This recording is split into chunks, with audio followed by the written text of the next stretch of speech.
Welcome to our channel. నేను మీ లక్ష్మణ్. ప్రస్తుతం మనతో పాటు ఉన్నారు ప్రముఖ real estate expert Smita Krishnamurthy గారు. మేడం నమస్తే. నమస్తే అండి. ఎస్, అటు తెలంగాణలో కావచ్చు, ఆంధ్రప్రదేశ్లో రెండు రాష్ట్రాల్లో ఎన్నికల ఫలితాలు అయితే వచ్చాయి. ఇప్పటివరకు ఏంటంటే ఈ ఎలక్షన్లు జరుగుతున్న ఈ రిజల్ట్ కోసం వెయిట్ చేద్దాం అని చెప్పి చాలామంది కొంత ఇన్వెస్ట్ చేయడానికి అయితే వెనకడుగేశారు. ఫలితాలు కొంత తారుమారయ్యాయి. అంటే ఆంధ్రప్రదేశ్లో జగన్ ఓడిపోవటం, చంద్రబాబు నాయుడు రావటం, అమరావతికి ఒక్కసారిగా డిమాండ్ పెరగటం, మరి హైదరాబాద్ రియల్ ఎస్టేట్ మీద ఎలాంటి ఎఫెక్ట్ ఉంటుందని కూడా చాలామంది ఇప్పుడు ఒక ఆలోచనలో పడ్డారు. సో ఎలా ఉంటుంది ఫ్యూచర్, ఇటు హైదరాబాద్ కావచ్చు, ఇటు అమరావతి కావచ్చు? It's very nice and anyways congrats to the AP government on Chandrababu Naidu garu win అవ్వటంతో. Anyways this is long awaited result. ఎందుకంటే గత ఒక 1 year నుంచి ఫస్ట్ తెలంగాణ ఎలక్షన్స్ అని, మళ్ళీ ఎంపీ ఎలక్షన్స్ అని, మళ్ళీ ఏపీ ఎలక్షన్స్ అని so many investors are backed out. Actually నిజం చెప్పాలంటే లాస్ట్ 1 year నుంచి అసలు మార్కెటే లేదు. యా, సో ఇప్పుడు జరిగిన ఫలితాల వల్ల ఒకటేమో వన్ థింగ్ ఈజ్, ఒక స్టేట్ అనేది మొన్నటి వరకు ఏదైతే చాలా చాలా అసలు అది చచ్చిపోయిందనే చెప్పొచ్చు మనం ఏపీ గురించి మాట్లాడుకుంటే, because they've no developments.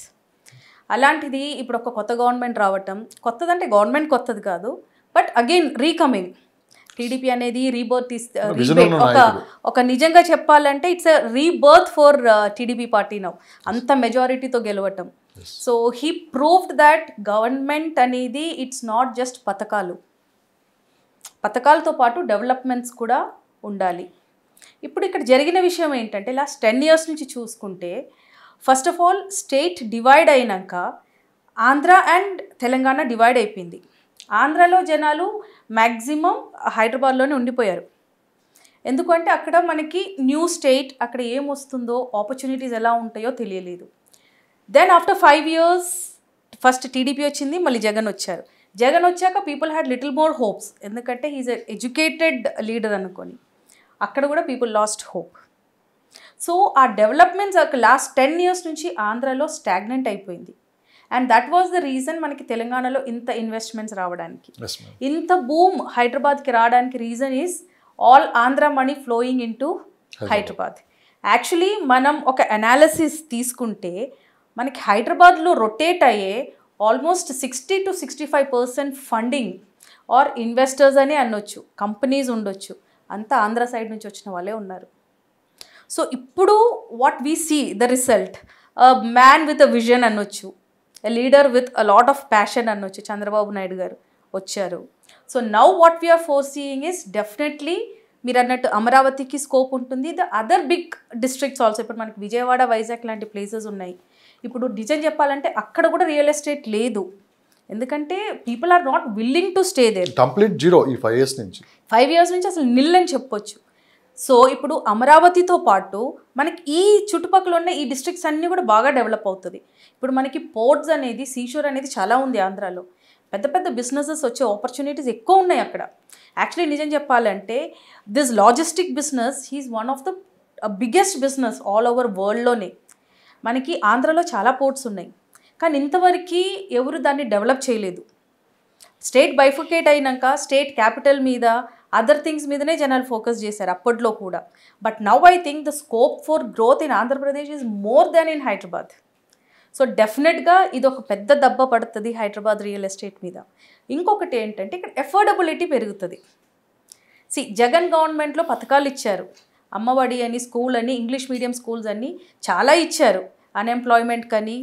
So basically ఈ స్కూల్కి వెళ్ళే పిల్లలు రేపు జాబ్ చేయాలంటే ఎక్కడికి వెళ్ళాలి, వాళ్ళకి నెక్స్ట్ ఆప్షన్ ఎక్కడ కనపడలేదు. సో ఎవ్రీబడి అందరూ వచ్చి హైదరాబాద్ మీద పడటం అనేది that became a very common factor here. So మనం ఈరోజు మన చర్చ అంతా కొంత అమరావతి గురించి మాట్లాడుకుందాం అనుకుంటున్నాం. సో 2014లో చంద్రబాబు నాయుడు గవర్నమెంట్ వచ్చిన తర్వాత అమరావతిని అనౌన్స్ చేయగానే ఆ చుట్టుపక్కల భూములు ఎక్కలేని రేట్లు అయితే పెరిగిపోయాయి, ఒక రకంగా రెక్కలు వచ్చేసాయి. అంటే ఏ స్థాయికి రేట్లు వెళ్ళిపోయాయంటే ఎకరం దాదాపు 5-6 కోట్ల రూపాయలు కూడా అక్కడ అమ్మేశారు. సో 5 సంవత్సరాలు కొంత నిర్మాణాలు జరిగాయి, కొంత పరిపాలన కూడా అక్కడి నుంచే జరిగింది. కొంత ఒక్కసారిగా చాలామంది పెద్ద ఎత్తున అక్కడ పెట్టుబడులు పెట్టారు. సో సీన్ ఒక్కసారిగా 2019లో రివర్స్ అయింది. చాలామంది తెచ్చిన డబ్బులు అక్కడ పెట్టుబడి పెట్టి అప్పుల్లో కూరుకొని పోయి చాలామంది తమ బాధను వ్యక్తపరచలేక చాలామంది సూసైడ్లు చేసుకున్నారు. చాలామంది ఏం చేయాలో తెలియని పరిస్థితులు, పూర్తిగా తమ బాధ వాళ్ళు కడుపులోనే మింగి పట్టుకొని ఉన్నారు. కానీ ఒక్కసారిగా జూన్ 4న ఫలితాలు తిరగబడంగానే అంటే తెలుగుదేశం పార్టీకి అత్యంత ఘనమైన విజయం, దాదాపు 163 సీట్లు వాళ్ళు గెలుచుకున్నారు. ప్రతిపక్ష హోదా కూడా జగన్మోహన్ రెడ్డికి రాలేదు. ఇప్పుడు ఇక్కడ పెట్టుబడి పెట్టిన వాళ్ళంతా ఇప్పుడు దాకా వెయిట్ చేసిన వాళ్ళంతా ఒకటే ఆలోచిస్తున్నారు, ఇంకా 10-15 సంవత్సరాల వరకు అమరావతిని ఎవరు కదిలించలేరు, ఇంకా భవిష్యత్తులో కూడా అలాంటి ఆలోచన చేయడానికి కూడా ఎవరు సాహసించరు అని చెప్పి కూడా చాలా ధైర్యంతో ఉన్నారు. ఆ ధైర్యమే ఈరోజు భూములకి విపరీతమైన రేట్లు ఒక్క రోజులోనే పెరిగిపోయాయని చెప్పి అంటున్నారు. భవిష్యత్తు ఎలా ఉంటుందంటే ఏం చెప్తారు? అమరావతి అనేది మనకి ఈ హైదరాబాద్ కంటే కూడా ఎక్కువ స్కోప్ ఉన్న ప్లేస్. ఎందుకంటే అక్కడ హ్యూజ్ ల్యాండ్ బ్యాంకింగ్ ఉంది. ఓకే, అండ్ చుట్టుపక్కల చూసుకుంటే మనకి విజయవాడకి అంతా చాలా దగ్గరలో ఉంది అది ప్లేస్. సో ఆల్రెడీ విజయవాడ లాంటి ప్లేసెస్ చాలా బాగా డెవలప్ అయిపోయినాయి. సో విజయవాడ నుంచి అమరావతి అనే ఆ stretch is 100% going to be the next boom. And ఇంకొకటి, already last time Chandrababu Naidu garu సీఎంగా ఉన్నప్పుడే చాలా కంపెనీస్ని ఇన్వైట్ చేశారు. చాలా companies came ahead to invest also. So ఇప్పుడు తను ఇచ్చే ఆపర్చునిటీస్ ఎలా ఉంటుంది అంటే అప్పుడు ఇచ్చే కంటే డబ్బులు ఇస్తాడు. Definitely he will give that. ఎందుకంటే ఇప్పుడు చాలా ఇబ్బందులు పడి మరీ ఆయన సీఎం అయ్యాడు. అండ్ మోర్ ఓవర్ ఇప్పుడు he is also holding big alliance in మన central government also. So definitely development అనేది చాలా ఫాస్ట్గా జరుగుతుంది. లాస్ట్ టైం ఊహించే కంటే ట్రిపుల్ టైమ్స్ అవుతుంది. I will tell you one example.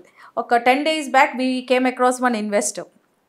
వాళ్ళకి అక్కడ ఆల్రెడీ రన్నింగ్ బిజినెస్ ఉంది, కానీ ఈసారి జగన్ వస్తాడేమోననేసి అది మూసేసుకొని ఇక్కడికి వచ్చి చాలా రోజుల నుంచి ఇక్కడ ల్యాండ్స్ చూడటం, ప్రాపర్టీస్ చూడటం, ఏదైనా స్టార్ట్ చేయాలని తిరుగుతూనే ఉన్నారు. కానీ ఇప్పుడు రిజల్ట్ వచ్చాక ఇప్పుడు these kind of people are very happy. ఎందుకంటే మనం మన ఊరిని వదిలేసి వెళ్ళాల్సిన అవసరం లేదు. అలా ఎంతమంది చూశారు మేడం? ఇట్లా ఒకవేళ మళ్ళీ జగన్ వస్తే హైదరాబాద్లో వచ్చి బిజినెస్ చేసుకోవాలి, అది రియల్ ఎస్టేట్లో వాళ్ళు అని చెప్పి ఎంతమంది ఉంటారు మీ దృష్టికి వచ్చిన? యాక్చువల్లీ నిజం చెప్పాలంటే మాకు ఇక్కడ నల్లగండ్లలో ఫ్లాట్స్ ఉన్నాయండి విచ్ వీఆర్ సెల్లింగ్. మాకు వచ్చే ప్రతి కాల్ కర్నూలు, వైజాగ్ నుంచి అయితే ఆల్మోస్ట్ డైలీ ఒక 4 to 5 calls వస్తుంది. మేము ఇక్కడ ఉండలేకపోతున్నాం, ఇక్కడ వచ్చేస్తున్నాం, మాకు హైదరాబాద్కి రావాలి, మా పిల్లల దగ్గరికి వచ్చేసేయాలి అనేసి. ఎందుకంటే అక్కడ ఉండడానికి ఆపర్చునిటీసే లేదు. So I think on an average ఒక 10 calls-లో 4 to 5 calls are all from Andhra only. అది ఏంటి, they want to move from Andhra to Telangana just because of Jagan government. ఎందుకంటే బిజినెస్ పీపుల్కి చాలా దెబ్బ అయిందండి ఈ 5 years. లిటరలీ మీరు అన్నట్టు కొంతమంది చెప్పుకున్నారు, కొంతమంది చెప్పుకోలేదు. అది గవర్నమెంట్ ఆఫీషియల్స్ అవ్వచ్చు, బిజినెస్ పీపుల్ అవ్వచ్చు, రియల్ ఎస్టేట్ వాళ్ళు మాత్రం వాళ్ళు అప్పుల పాలై ఆత్మహత్యలు చేసుకున్న వాళ్ళు కూడా చాలామంది ఉన్నారు. ఎందుకంటే మీరు అన్నట్టు అమరావతిని నమ్ముకొని ఎక్కడెక్కడి నుంచో డబ్బులు తెచ్చి దాంట్లో ఇన్వెస్ట్ చేసిన వాళ్ళు వాళ్ళకందరికి చాలా పెద్ద దెబ్బ అయింది Jagan government. So definitely this is an I catcher also. ఎందుకంటే ఏ గవర్నమెంట్ అయినా మోనోపోలీలో ఉన్నప్పుడు వాళ్ళు డిక్టేటర్షిప్ అనేది చేయకూడదు అనేది this is one of the best example. అది సెంట్రల్లో కావచ్చు, ఇక్కడ ఆంధ్రప్రదేశ్లో కూడా కావచ్చు. So I think this election actually ఇది ఎలక్షన్ లాగా లేదు, it was something more beyond election. ఎందుకంటే ఈ యొక్క ఎలక్షన్లో మనం ఊహించింది అయితే రాలేదు. బికాస్ సెంట్రల్లో 400+ సీట్స్ అన్నారు మోడీ గవర్నమెంట్కి, అది రాలేదు. సొంతంగా కూడా లేదు. They are comparing with Jawaharlal Nehru who did 3 terms. అది తప్పండి. ఎందుకంటే Jawaharlal Nehru came as a monopoly party. అక్కడ కాంగ్రెస్ ఒక్కటే ఉండే. This is NDA. అంతమంది కలిపితేనే వాళ్ళు మెజారిటీలో they are sitting in majority. మొత్తం మీద దేశంలోనే ఈసారి అత్యంత కీలకంగా తన పాత్ర పోషించబోతున్నారు చంద్రబాబు నాయుడు గారు.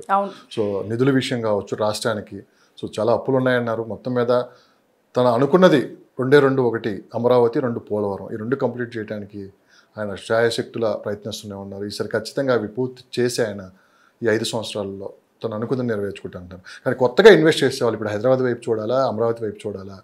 ఎందుకంటే ఒక విజన్ ఉన్న నాయకుడు ఒకవైపు ఉన్నాడు, ఆల్రెడీ డెవలప్ అయిన ఏరియా ఒక సైడ్ ఉంది. ఎలా మేడం ఇన్వెస్ట్మెంట్లో మనకి 2 types ఆఫ్ ఇన్వెస్ట్మెంట్స్ ఉన్నాయండి. ఒకటేమో మన అవసరానికి కొనుక్కోవటం, ఇంకోటి అప్రిసియేషన్ కోసం కొనుక్కోవటం. ఇప్పుడు చాలామంది ఆంధ్ర నుంచి వచ్చి ఇక్కడ శ్రీశైలం హైవే అని, మహేశ్వరం అని, అక్కడిక్కడ అని ప్లాట్లు అవి కొనుక్కుంటున్నారు. వాళ్ళకంతా వాట్ ఐ అడ్వైజెస్ ఇప్పుడు మీరు ఆ సైడ్ ఇన్వెస్ట్ చేసుకోండి. ఎందుకంటే ఇప్పుడు ధరలు చాలా తక్కువ ఉంటుంది. ఎందుకంటే now they are going to take off. ఇంకో నెక్స్ట్ 2 years or 3 years తర్వాత ఇప్పుడున్న ధరలు ఆ టైంలో ఉండదు. సో ఇన్వెస్ట్మెంట్ ఆప్షన్ కింద appraisal if they are looking at 100% appraisal. వాళ్ళు ఒరిజినేటింగ్ ఫ్రమ్ ఆంధ్ర అనుకోండి, అక్కడ ఇన్వెస్ట్ చేయటమే ఈజ్ వైజ్ డిసిషన్ అండి. Than to invest in Hyderabad. ఎందుకంటే హైదరాబాద్లో already prices are very high. Next 5 years వరకు ఇదే ప్రైస్ ఉంటుంది మనకి. ఇక్కడే మెయిన్ పాయింట్. Yes. హైదరాబాద్ లో ప్రైసెస్ వెరీ హై అయింది. See practically I'm talking, there is no hidden secrets here. చాలా మంది రియల్ ఎస్టేట్ వాళ్ళు చెప్తారు ఇంకా పెరుగుతుంది, ఇంకా అవ్వదండి. This is a stagnant price what we're at Hyderabad. High రైస్కి వస్తే వీఆర్ హ్యావింగ్ ఎక్సెసివ్ ఇన్వెంటరీ. ఇంకోటి the price which they are selling 12,000 per SFT అనేది any common man can not afford అది. సో అలాంటి ఒక సిచ్యువేషన్లో ఇప్పుడు పక్క రాజ్యంలో మనకి అంత దగ్గరలో ఉండి అలాంటి ఒక కొత్త సిటీ డెవలప్ అవుతున్నప్పుడు అక్కడ ఇన్వెస్ట్ చేయటం ఈజ్ వైజ్.